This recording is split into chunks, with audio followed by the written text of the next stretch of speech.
En las últimas semanas que por lo menos yo estuve con vosotros, escuché varios comentarios de alguna persona que mencionaba: yo quiero bautizarme, yo quiero bautizarme. Entonces pensé, la siguiente vez que yo hable, tendré que pensar en estas personas. Y después de eso, estaba yo preparando este y otro mensaje y me enteré de que va a haber algunas personas que se van a bautizar, cosa que yo no sabía.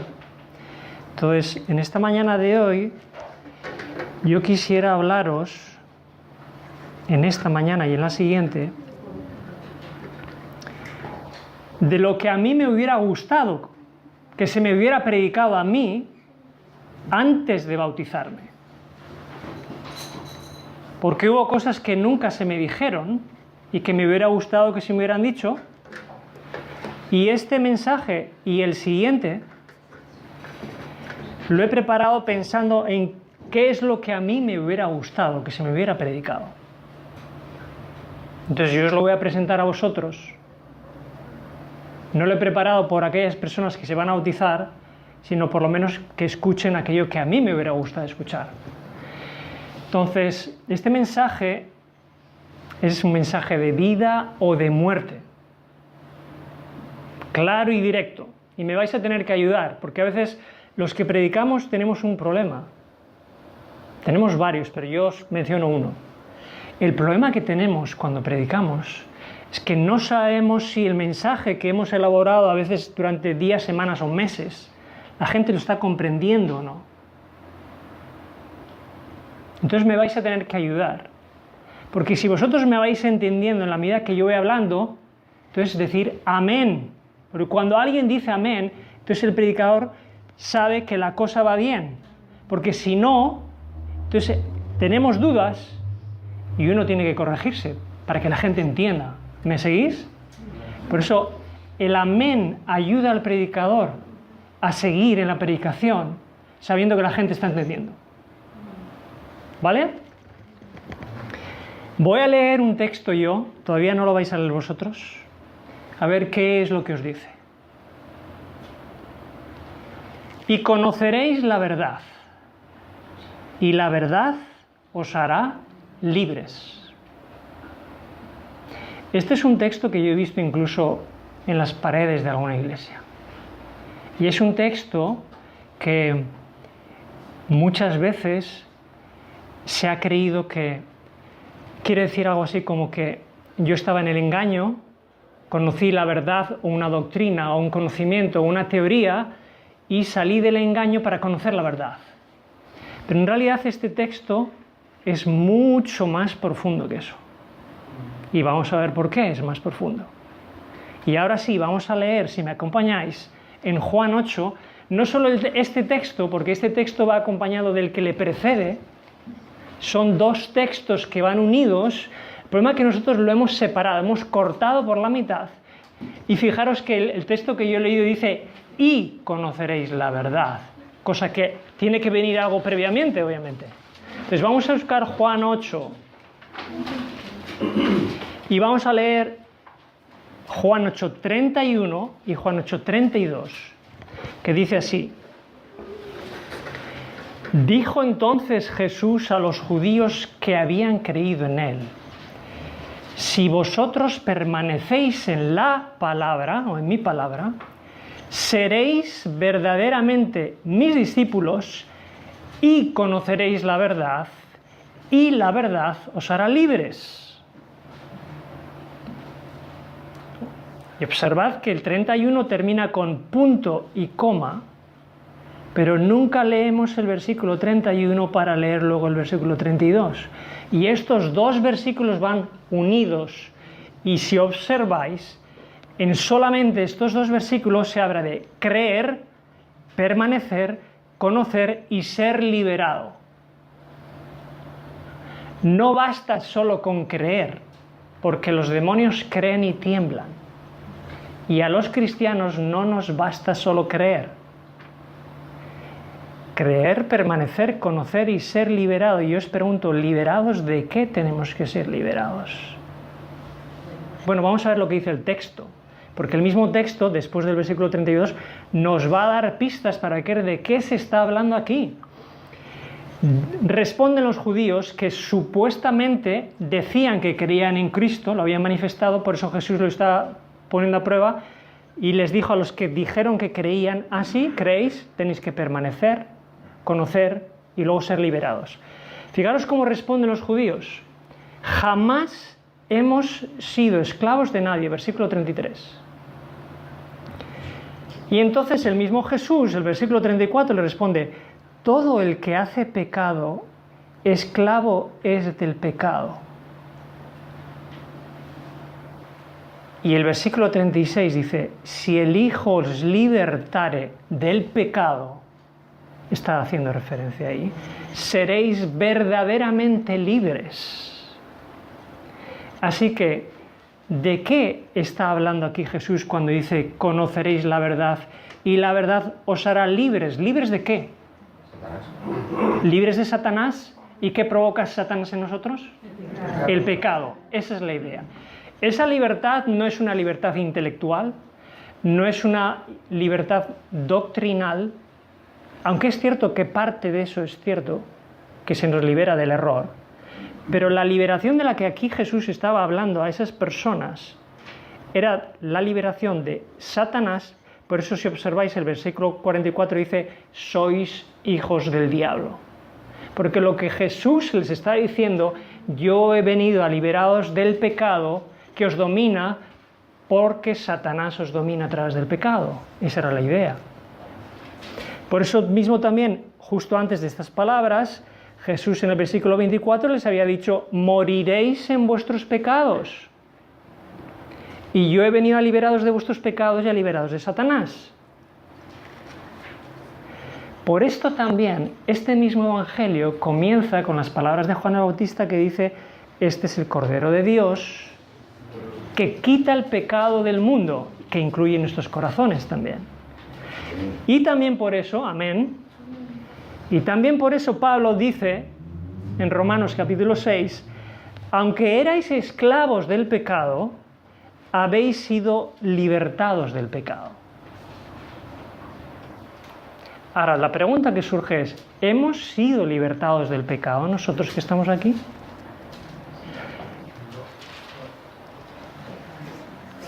Adán y Eva fueron vencidos por Satanás y cayeron bajo el dominio del pecado. Y por extensión, por nuestra naturaleza humana, nacemos bajo el dominio del pecado. Por eso se nos dice en 2 de Pedro: el que es vencido por alguno es hecho esclavo del que lo venció. Si aún estamos dominados por el pecado, aún estamos bajo el dominio de Satanás. Así de claro. Y esto es algo que a mí me hubiera gustado que se me hubiera predicado claramente. Porque o estamos bajo el poder de Dios o estamos bajo el poder del pecado. Y fijaros cuántas promesas Dios nos ha dado para asegurarnos de que el poder de Dios es mayor que el poder del pecado. ¿Recordáis cuando Jesús se está despidiendo de sus discípulos y les dice en Mateo 28: todo el poder me es dado en el cielo y en la tierra? ¿Pero nos creemos que Dios tiene todo el poder en la tierra? ¿O el pecado tiene mucho más poder que es imposible vencerlo? Mi poder se perfecciona en la debilidad. 2 Corintios 12:9. Un texto que me llama muchísimo la atención, que es clave para poder superar esto. Es el que aparece en Romanos 8:13. Si por el Espíritu, fijaros que no soy yo el que vence el pecado, yo no puedo vencer el pecado. Si por el Espíritu hacéis morir las obras de la carne, viviréis. Y si eso ocurre, otra promesa más. Y hemos dicho que hay muchas promesas en la Biblia, hemos cantado todas las promesas, ahí va una promesa. A ver si creéis o no en esta promesa. El pecado no tendrá dominio sobre vosotros. Romanos 6:14. Amén. Es una promesa de Dios. O me la creo o no me la creo. Y si no me la creo, entonces yo estoy bajo el dominio del pecado.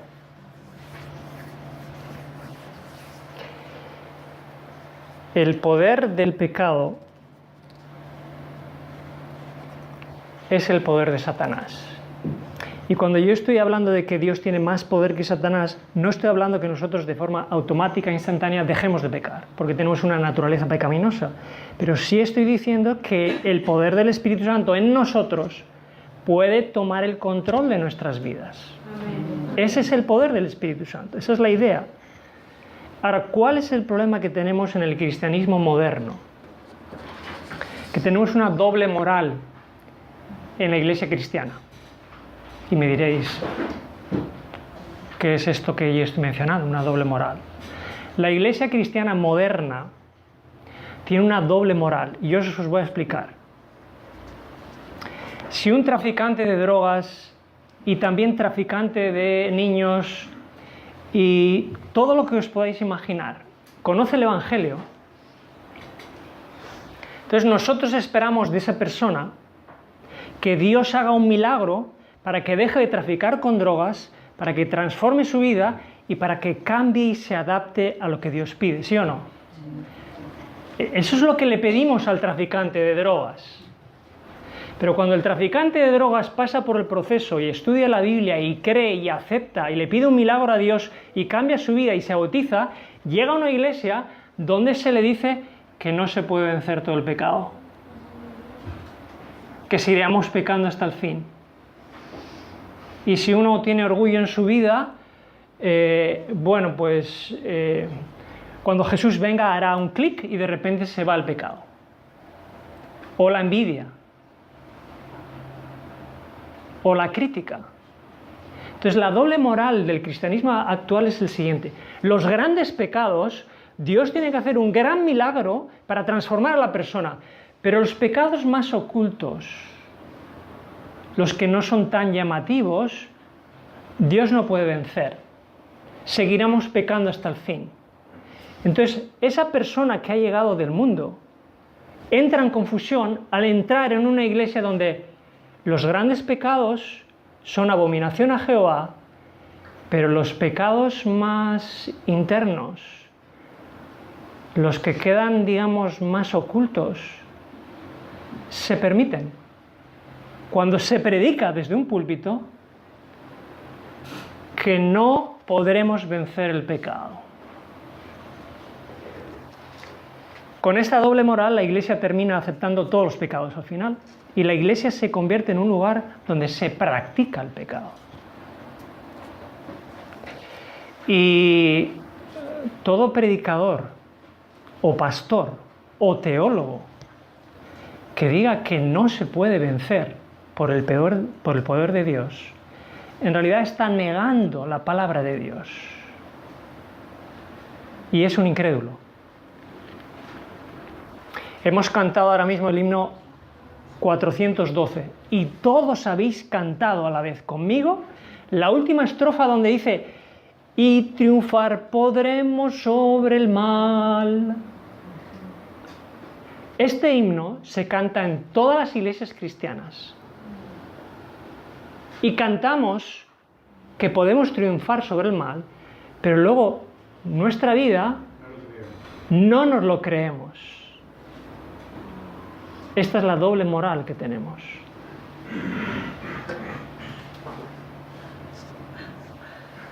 Y como las iglesias están llenas de pecado, si el pastor predica o predicara en contra del pecado, o la mayoría de gente sale de la iglesia, o la mayoría de gente se arrepiente, o el pastor pierde el trabajo.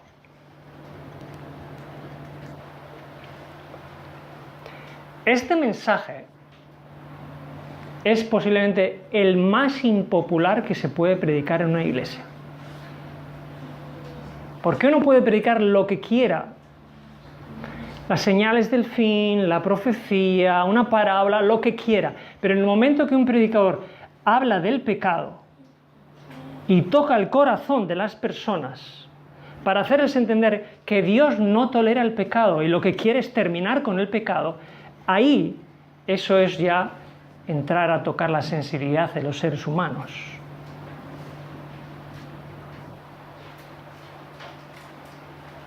Y cada vez que se diga que no se puede vencer el pecado, lo que estamos haciendo es hacerle a Dios mentiroso, que nos dice que sí se puede vencer el pecado, no por nosotros, sino por el Espíritu. Y lo que eso hace es preparar un terreno para que se practique el pecado y Satanás, a través del pecado, tome control de la iglesia, que piense que no se puede vencer el pecado. ¿Amén? Amén. Bien. Y si escucharais 1000 veces de aquí hasta la eternidad alguien predicando que seguiremos pecando y que cuando Jesús venga hace un milagro con nosotros, no lo debierais creer, porque una sola vez que una persona escuche la verdad no lo justifica para hacer el error, aunque escuche 1.000.000 de veces el error.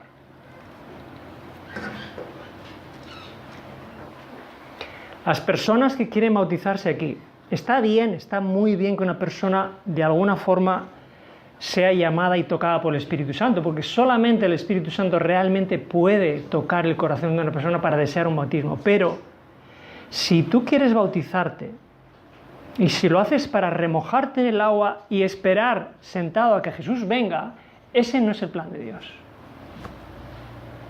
El plan de Dios no es ese. El plan de Dios es que te bautices porque crees, para que permanezcas en Cristo, para que por el poder del Espíritu Santo Él domine tu vida y cada vez te parezcas más a Cristo. Amén. Amén. Y este texto que hemos leído, esta semana pensaba, cuando alguien se bautiza, se le lee una declaración, una confesión de fe. ¿Crees en que Jesucristo es el Hijo de Dios? Sí. ¿Crees esto y lo más? Sí, porque públicamente tiene que decir qué es lo que cree, mínimamente. Y yo pensaba, cuando alguien se bautiza, se le debiera hacer leer este texto, se le debiera de alguna forma que él acepte algo así como: ¿crees que el poder de Jesucristo nos hace libres del pecado? Y si la persona que se va a bautizar dice, no creo, bueno, pues si no crees, no te bautizas. Vamos a esperar que el Espíritu Santo, además de convencerte del pecado, te convenzca que tiene poder para vencer el pecado. No dice la Biblia que el Evangelio es poder. Y si sabemos, también en el libro de Juan, si sabemos que el Espíritu convence del pecado, ¿cómo pudiera ser que el Espíritu solo convenciera del pecado a una persona y no tuviera el Espíritu el poder de vencer ese pecado? No tiene sentido ninguno. El Espíritu convence del pecado para que esa persona venza ese pecado, por medio del Espíritu también. Amén.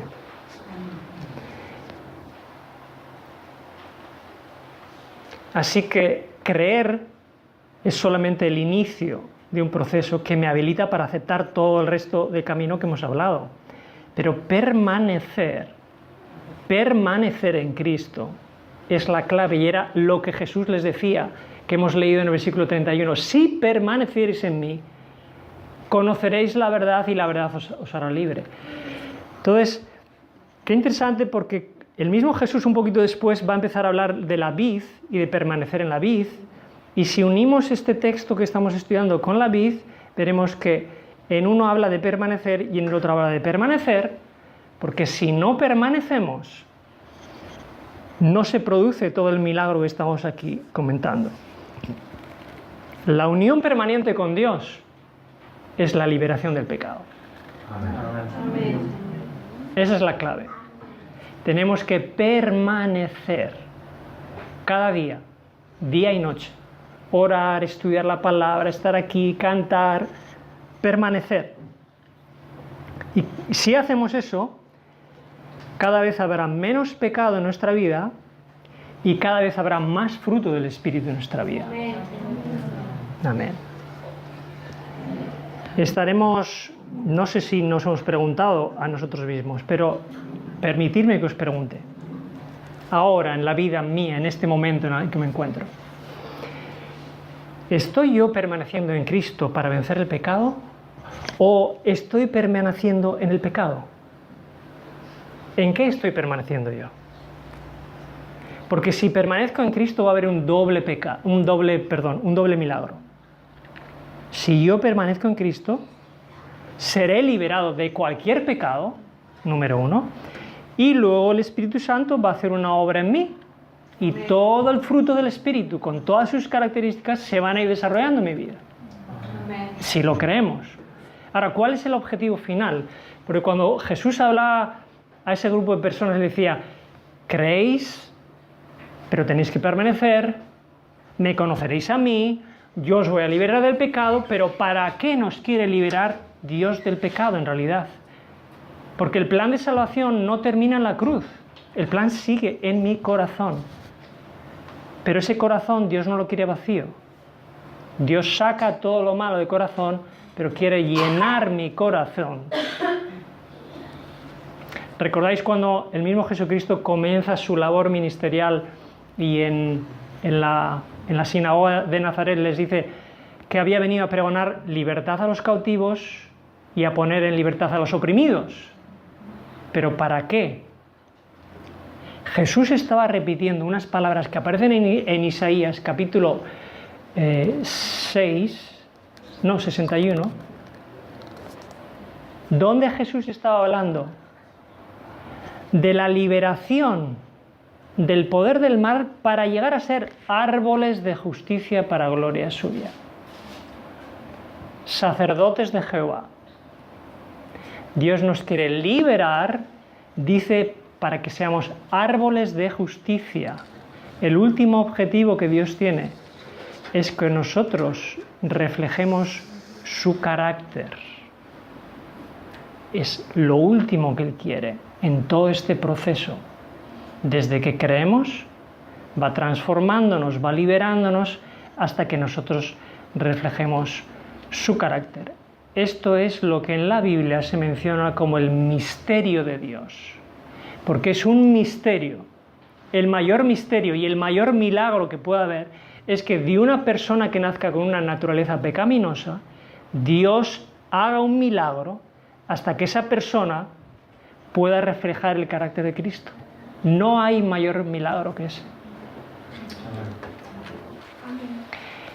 Y a veces nosotros podemos caer en error como cristianos de decir que creemos y solo creemos, pero no es suficiente. Debemos de permanecer para conocer a Jesús, para que nos libre, para poder reflejar su carácter.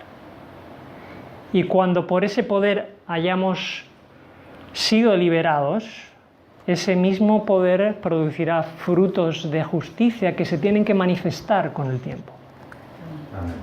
¿Se están manifestando en mi vida esos frutos de justicia? Es la pregunta que cada uno de nosotros tenemos que hacernos. Porque el objetivo último del plan de la salvación no solo es librarme del pecado, sino transformarme a la semejanza de Cristo. Como dice 1 Juan 3, para que cuando Él se manifieste, cuando Él venga, seamos semejantes a Él. Pensar bien esto. Cuando Cristo vuelve a la tierra, mi carácter tiene que ser semejante al de Cristo. Y Jesús solo se va a llevar de esta tierra gente semejante a Él. Así que el mensaje final que tenemos que dar al mundo no es tanto una doctrina, sino como un carácter, que es el de Cristo, que será completamente opuesto a lo que haya en el mundo. Por eso se habla en el Apocalipsis, al que venciere y guarde mis obras hasta el fin, le daré la estrella de la mañana. ¿Qué es la estrella de la mañana? Jesucristo. Y en todo este proceso tenemos una misión. ¿Sabéis cuál es la misión? Porque todo lo que hemos hablado hasta aquí es lo que Dios tiene que hacer en nosotros. Pero en ese proceso, igual que nosotros hemos sido liberados del mal y Dios ha hecho una obra en nosotros, igual que hemos sido liberados, tenemos que liberar a otros que están presos. Ese es el objetivo. Y Dios tiene una tarea para cada una de estas personas que hay aquí. Dios tiene una tarea dentro de su gran plan. Dios tiene un gran plan, pero tiene un pequeño plan para cada uno, para que cooperemos con ese gran plan. Que ninguno de los que esté aquí piense que no tiene nada que hacer. Porque dentro del ejército de Dios, cada uno tiene una misión. Cuando el Hijo del Hombre venga, ¿hallará fe en la tierra? Lucas 18:8. Voy a hacer la pregunta de una forma diferente. ¿Hallará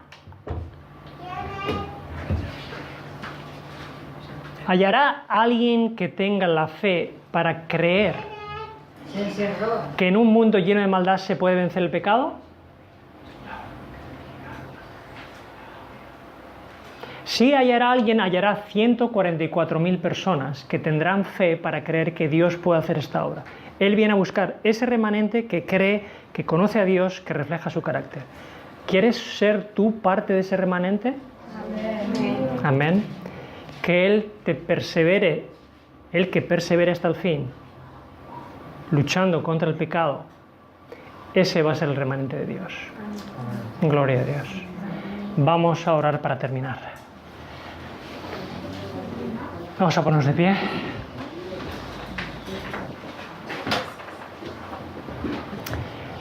Gracias te damos, Señor, porque tu palabra está llena de promesas. Gracias porque tú nos has prometido que el poder de tu Espíritu Santo es mayor que el poder del pecado. Gracias porque tú viniste a esta tierra para liberarnos del pecado y de Satanás, para transformar nuestras vidas, para llenarnos de tu Espíritu Santo y para que Él domine sobre nosotros, para que el pecado no tenga dominio sobre nosotros. Prepáranos, habilítanos, Señor. Ayúdanos en nuestro camino de santificación, que cada día reflejemos mejor el carácter de Cristo y que un día podamos ser parte de tu remanente, Señor. Amén. En el nombre de Jesús. Amén. Amén. Amén.